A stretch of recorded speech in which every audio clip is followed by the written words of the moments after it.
Hello दोस्तों, अगर आप मेरे इस चैनल पर नए हैं या आज पहली बार ये वीडियो देख रहे हैं तो मैं आपको बता दूं कि ये एक सीरीज का हिस्सा है।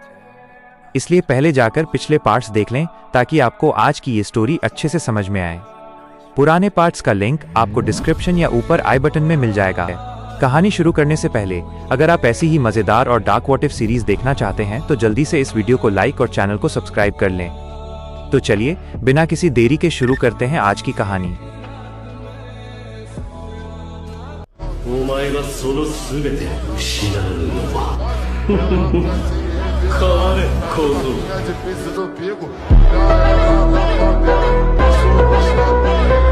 घाटी के ऊपर का आसमान अब पूरी तरह से गहरा बैंगनी और रक्त जैसा लाल हो चुका था।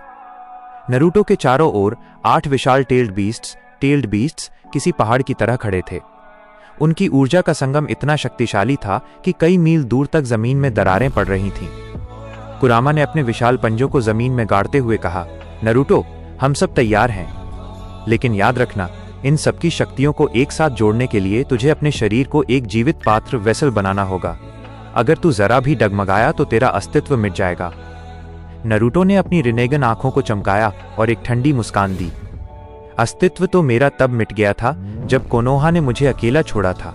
अब जो बचेगा वो केवल अंत होगा। जूबी 10 टेल्स को जगाने का अनुष्ठान।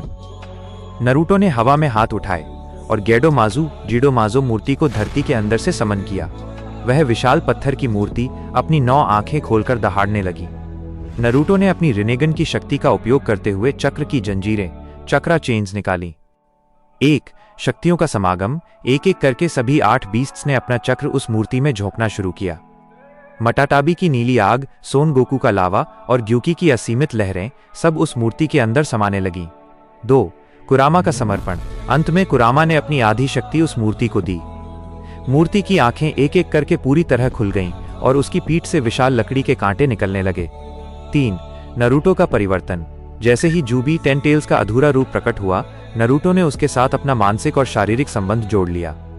उसने रिनेगन की 6 पाथ्स तकनीक का उपयोग कर जूबी को अपने वश में कर लिया। अचानक एक ऐसा धमाका हुआ जिसने दुनिया के हर कोने में भूकंप ला दिया। धुएं के गुबार से एक ऐसी चीज निकली जिसे देखकर देवता भी कांप जाएं।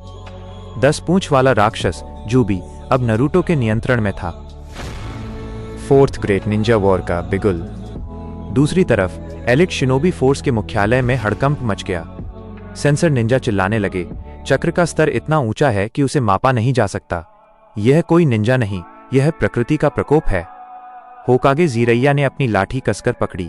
उनके साथ तेमारी और बाकी केगे भी थे। जीरैया ने भारी आवाज में कहा, वो आ रहा है, अपने हथियारों को तैयार रखो, क्योंकि आज के बाद या तो दुनिया बचेगी या सिर्फ अंधेरा। तभी आसमान से नरूटो की आवाज गूंजी जो हजारों मील तक सुनाई दे रही थी, इंसानों, तुमने अपनी नफरत से मुझे बनाया है, अब उसी नफरत का फल चखने का वक्त आ गया है। मैं चौथे महान निंजा युद्ध की घोषणा करता हूं। यह युद्ध जीत के लिए नहीं, तुम्हारे वजूद को मिटाने के लिए है। एपिसोड के अंत में नरूटो जूबी के सिर पर खड़ा होकर युद्ध के मैदान की ओर बढ़ रहा था। उसके पीछे 8 टेल्ड बीस्ट्स की आत्माएं थीं और उसके सामने पूरी दुनिया की फौज। पहली बार 5 गांवों के निंजाओं ने अपनी पट्टियां हेडबैंड्स उतारकर एक यूनाइटेड शिनोबी की पट्टी पहनी, लेकिन उनकी आंखों में वो डर साफ दिख रहा था जो किसी काल को देखकर होता है।